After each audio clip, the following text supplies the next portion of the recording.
Indian premier league IPL এর 26তম match Lucknow super giants এবং Delhi Capitals এর মধ্যে অনুষ্ঠিত হবে 12 এপ্রিল শুক্রবার 7:30টায়।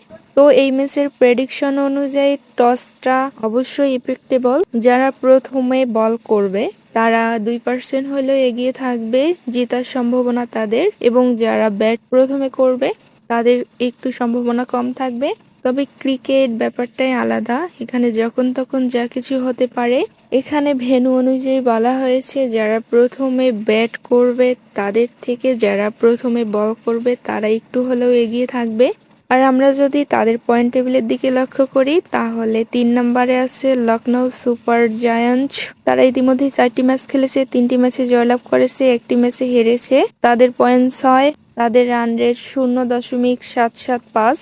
আর আমরা যদি দিল্লি ক্যাপিটালস এর দিকে লক্ষ্য করি তারা সবার তলানিতে আছে পয়েন্ট টেবিলের। তারা 5টি ম্যাচ খেলেছে, 1টি ম্যাচে জয়লাভ করেছে, 4টি ম্যাচে হেরেছে। তাদের পয়েন্ট 2, তাদের রান রেট -1.370।